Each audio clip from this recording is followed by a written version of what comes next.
Hello good morning student, welcome to another class. बेटा हिंदी में आज हम लोग आगे देखते हैं यहाँ पे गद्य भाग से। ठीक है, बाबा साहेब भीमराव अम्बेडकर जी की जो रचना जो है श्रम विभाजन और जाति प्रथा से। ठीक है, तो सबसे पहले इसके जो जीवनी पर प्रकाश डालते हैं हम लोग। तो देखिए यहाँ पे बाबा साहेब अम्बेडकर जी का जन्म जो है मध्य प्रदेश की महू में 14 अप्रैल 1891 में हुआ था। इसके जो पिताजी श्री राम जी तथा माता भीमाबाई थी, इसकी पत्नी का नाम रमाबाई था। इन्होंने उच्च शिक्षा न्यूयॉर्क तथा लंदन से प्राप्त किया। 1923 में ये मुंबई में वकालत किए। भारतीय संविधान समिति के सदस्य भी थे। इसका जो स्वर्गवास जो था वो 1956 में हुआ था। अगर रचनाएं की बात करें तो डॉक्टर साहब जी का जो रचना जो है वो है the caste in India, their mechanism, genesis and development, the untouchables, who are they, who are the Shudras, Buddha and his Dhamma, thoughts on linguistic states, the problem of rupee, Mook नायक आदि इनकी प्रमुख रचनाएं जो थी।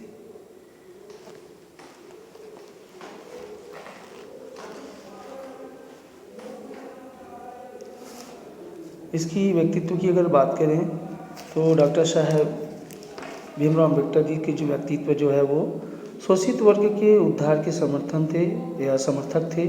सामाजिक, आर्थिक, राजनीतिक और शैक्षणिक, धार्मिक, साहित्यिक व संवैधानिक क्षेत्रों में अनगिनत कार्य किए थे। और इसकी रचना में कुछ हिंदी संपादन भी जो था, जिसमें मूक नायक, बहिष्कृत, भारत समता, जनता, प्रबुद्ध भारत नामक जो साप्ताहिक एवं पाक्षिक साहित्यिक व पाक्षिक पत्र पत्रिकाओं का संपादन भी हुआ।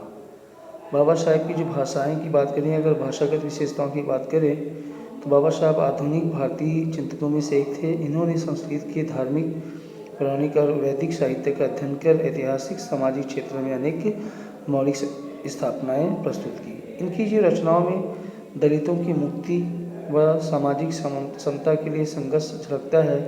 इन्हें 11 भाषाओं का ज्ञान था। उन 11 भाषाओं के नाम इस प्रकार है, जिसमें मराठी, अंग्रेजी, हिंदी, पाली, संस्कृत, गुजराती, जर्मन, फारसी, फ्रेंच, कन्नड़, बंगाली इत्यादि। अधिकांश लेखन अंग्रेजी में ही किया था। और इसको जो सम्मान या पारितोषिक वाली बात करते हैं तो डॉक्टर भीमराव अम्बेडकर जी का जो सम्मान दिया गया है, Bodhisattva, Bharat Ratna, Columbian, ahead of their time, the greatest Indian इत्यादि जो सम्मानों से इनको सम्मानित किया गया है। ठीक है, तो ये रहा बेटा डॉक्टर भीमराव अम्बेडकर जी का एक संक्षिप्त जीवनी। अब हम बात करते हैं यहाँ पे आगे इनकी जो रचना जो है श्रम विभाजन और जाति प्रथा। ठीक है, इस चैप्टर ये है श्रम विभाजन और जाति प्रथा। तो सबसे पहले इसके श्रम विभाजन और जाति प्रथा की जो अगर पाठ सारांश की बात करते तो लेखक यह मानता है कि आज भी समाज में जातिवाद का बोलबाला है। सभ्य समाज श्रम विभाजन को भी आवश्यक मानते हैं। श्रम विभाजन श्रमिक विभाजन का रूप ले लिया है। हमारे देश की जाति प्रथा विभिन्न वर्गों की तिरस्कार तथा ऊंच नीच का कारण बन गई है। जाति प्रथा हमारे देश में बेरोजगारी के एक प्रमुख कारण है। अपने रुचि के अनुसार व्यवसाय न चुनने की आज़ादी बेरोजगारी का एक प्रमुख कारण है। मतलब कहने के मतलब यह है कि यहाँ पे जो जातीयता के आधार पर जो है उनको अपने कार्य करना पड़ता है। जिस कुल में, जिस जाति में, जिस धर्म में जन्म लेता है उनको उन्हीं धर्म का कार्य करना होता है। दूसरे कार्य उसको करने की इजाज़त नहीं दिया जाता, जिसकी वजह में जो होता है गरीबी और बेरोजगारी जैसी समस्याएं जो है वो पनपने लगी है। वर्तमान रूप में अगर या वर्तमान परिस्थिति में देखा जाए तो हमारे देश में जो है आज इन जो जातिगत व्यवसायों को छोड़कर जो है लोग जो है स्वतंत्र रूप से अपने जीविकोपार्जन के लिए जो होते हैं कार्य करते जा रहे हैं। जाति प्रथा आर्थिक रूप से हानिकारक है। जाति प्रथा पर आश्रित श्रम विभाजन व्यक्ति की इच्छा पर निर्भर नहीं है। व्यक्तिगत भावना तथा रुचि का भी इसमें कोई स्थान नहीं है। यह व्यक्ति की आत्मशक्ति को दबा देता है तथा अनेकानेक नियमों में बांधकर व्यक्ति को जो है वो निष्क्रिय भी बना देता है। ठीक है, तो यह है श्रम विभाजन और जाति प्रथा इस पाठ का जो एक संक्षिप्त पाठ परिचय या उसका सारांश। चलिए थोड़ा सा देख लेते हैं यहाँ पे इनकी जो पाठ की जो उद्बोधन शब्द जो है वो देखिए। यहाँ पे अगर हम पाठ सारांश की बात करते हैं तो विडंबना यह है कि इस युग में जातिवाद के पोषकों की कमी नहीं है। ठीक है, ये मतलब विडंबना का मतलब है उपहास का विषय है, उपहास। तो विडंबना यह है कि इस युग में जातिवाद के पोषकों की कमी नहीं है। आधुनिक सभ्य समाज कार्य कुशलता के लिए श्रम विभाजन को आवश्यक मानता है। आपत्तिजनक बात यह है कि जाति प्रथा तथा विभाजन के साथ साथ श्रमिक विभाजन भी करती है। भारत की जाति प्रथा श्रमिकों का अस्वाभाविक विभाजन ही नहीं करती बल्कि विभाजित विभिन्न वर्गों को एक दूसरे की अपेक्षा ऊंच नीच भी करार देती है, जो विश्व के किसी समाज में नहीं पाया जाता। सक्षम श्रमिक समाज के निर्माण के लिए व्यक्तियों की क्षमता विकसित कर उन्हें पेशा या कार्य चुनाव का अवसर दे। इसके विपरीत जाति प्रथा का दूसरे सिद्धांत माता पिता के सामाजिक स्तर के अनुसार गर्भधारण के समय से ही मनुष्य का पेशा निर्धारित कर दिया जाता है। जाति प्रथा मनुष्य को जीवन भर एक ऐसे पेशे से बांध देते हैं, भले ही वह पेशा अनुपयुक्त या पर्याप्त होने के कारण वह भूखों मर जाए, प्रतिकूल परिस्थिति में मनुष्य को पेशा बदलने की स्वतंत्रता न हो। तो इसके लिए भूखों मरने के अलावा क्या चारा रह जाता है? पेशा परिवर्तन की अनुमति न देकर जाति प्रथा भारत में बेरोजगारी का एक प्रमुख कारण बना हुआ है। आज के उद्योगों में गरीबी और उत्पीड़न इतनी बड़ी समस्या नहीं है जितनी है कि बहुत से लोग अनिर्धारित कार्य को अरुचि के साथ विवशतावश करते हैं। ऐसी परिस्थिति में काम करने वाले का न दिल लगता है न दिमाग, कोई कुशलता कैसे प्राप्त की जा सकती है? यह मनुष्य की स्वाभाविक प्रेरणा, रुचि व आत्मशक्ति को दबाकर निष्क्रिय बना देता है। ठीक, तो इस चैप्टर या इस पाठ में का मूल सार यही है कि श्रम विभाजन और जाति प्रथा के संदर्भ में यहाँ पर कि श्रम विभाजन से जो होता है श्रमिकों को बांट दिया जाता है। जातिता के आधार पर या जाति प्रथा के आधार पर उनके कार्य को जब बांटने की स्थिति में जो है वह व्यक्ति जो है जन्म से ही उस कार्य को या जातिगत आधार पर उस कार्य को करते हैं, तो परिस्थितिवश कभी कभी ऐसा होता है उनको खाने पीने के लिए पर्याप्त साधन उपलब्ध नहीं हो पाते। अंततः वह गरीबी और बेरोजगारी जैसी व्यवस्था से जीवन व्यतीत करने के लिए मजबूर हो जाते हैं। ठीक है, तो ये रहा बेटा आपका श्रम विभाजन और जाति प्रथा इस पाठ के जो है एक संक्षिप्त पाठ का परिचय व सारांश। इन्हीं में दूसरा जो महत्वपूर्ण जो पाठ है आपके मेरी कल्पना का आदर्श समाज, इनको हम लोग आगे देखेंगे। ठीक है, पाठ को एक बार आपके पास बुक है तो आपको अवश्य एक बार पढ़ेंगे इनको।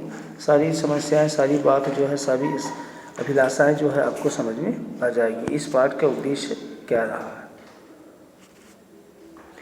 ये दूसरा जो है आपका मेरी कल्पना का आदर्श समाज। ठीक है, तो देखिए मेरी कल्पना का आदर्श समाज के संदर्भ में अगर हम बात करें तो यह डॉक्टर भीमराव अम्बेडकर जी की जो है दूसरी महत्वपूर्ण रचना है। एक ही चैप्टर में दो महत्वपूर्ण रचनाओं को दिया गया है। ठीक है, श्रम विभाजन और जाति प्रथा। उसके बाद देखते हैं अगर हम लोग बात करें तो यहाँ पे आपको मिलेगा आपको मेरी कल्पना का आदर्श समाज, जिसमें लेखक कहते हैं कि उनके द्वारा जाति प्रथा की आलोचना सुनकर लोग प्रश्न पूछना चाहेंगे कि यदि मैं जातियों के विरुद्ध हूँ तो मेरी दृष्टि से आदर्श समाज क्या है। मेरा उत्तर है, मेरा आदर्श समाज स्वतंत्रता, समता, भ्रातृत्वता पर आधारित होगा। आदर्श समाज में गतिशीलता होनी चाहिए, बहुविधि हितों में सबका भाग होना चाहिए, दूध और पानी के मिश्रण की तरह भाईचारा ही हो जिसका दूसरा नाम लोकतंत्र है, साथियों के प्रति श्रद्धा व सम्मान का भाव हो। इसी प्रकार स्वतंत्रता में संपत्ति के अधिकार, जीविकोपार्जन के लिए आवश्यक औजार व सामग्री रखने का अधिकार हो।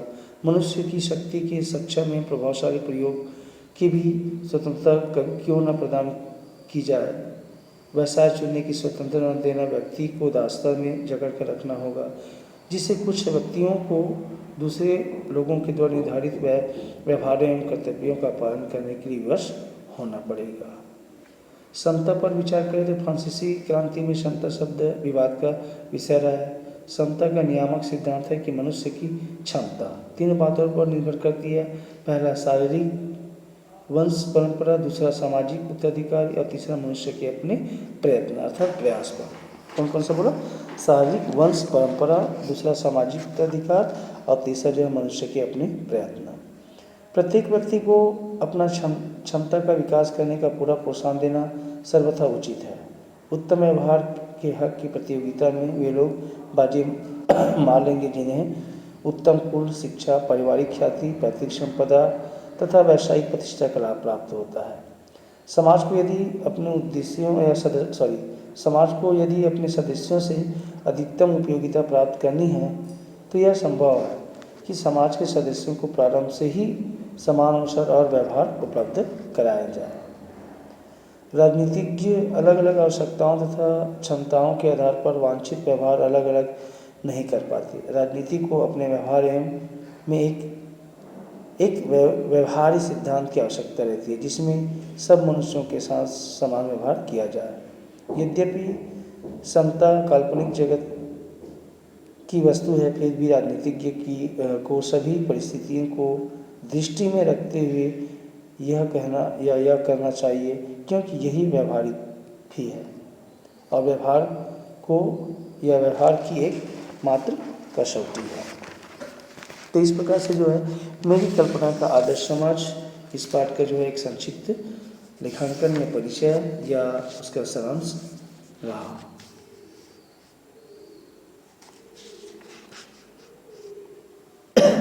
दूसरी शब्द में अगर हम बोले तो मेरी कल्पना का आदर्श समाज का उद्देश्य या इसकी सारांश ये भी हो सकता है कि स्वतंत्रता, समानता तथा भाईचारा आदर्श समाज का आधार होता है।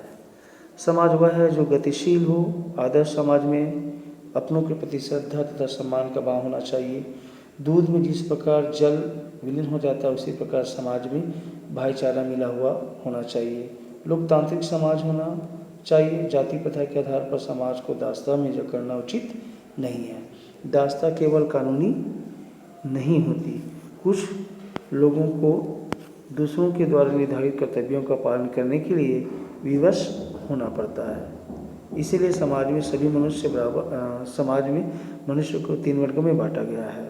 ठीक है, पहला शारीरिक वंश परंपरा जो मैं पहले बता चुका हूँ आपको, शारीरिक वंश परंपरा, दूसरा सामाजिक उत्तराधिकार और तीसरा स्वयं के प्रयत्न। इन कारणों से मनुष्य समान नहीं होते, परंतु हर इंसान को प्रगति करने का सुअवसर अवश्य मिलना चाहिए।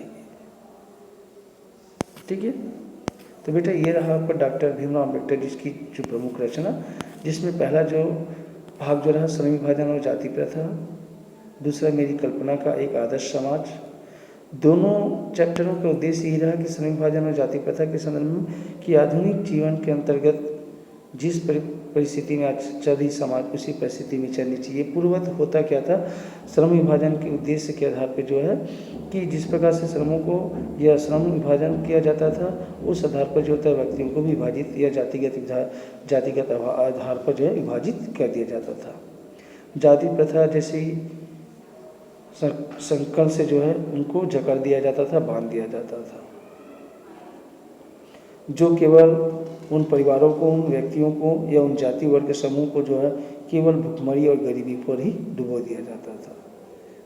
ठीक है, जिसमें दूसरी जो महत्वपूर्ण जो रचना रहा है मेरी कल्पना का आदर्श समाज, इसमें राइटर जो है अर्थात लेखक जो है उन्होंने एक ऐसी आदर्श समाज की कल्पना किया है जिसमें सभी वर्गों को समान अधिकार प्राप्त हो, अर्थात उनकी इच्छा के अनुसार, उनकी सक्षमता के अनुसार जो है उनको कार्य करने की स्वतंत्रता प्राप्त होना चाहिए। ठीक है, तो ये रहा बेटा आपका जो है श्रम विभाजन और जाति प्रथा, दूसरा मेरी कल्पना का आदर्श समाज। अगले जो लेक्चर जो है उसमें आप इसका आंसर क्वेश्चन का जो PDF जो है वो देखेंगे। ठीक है, ओके, दैट्स ऑल।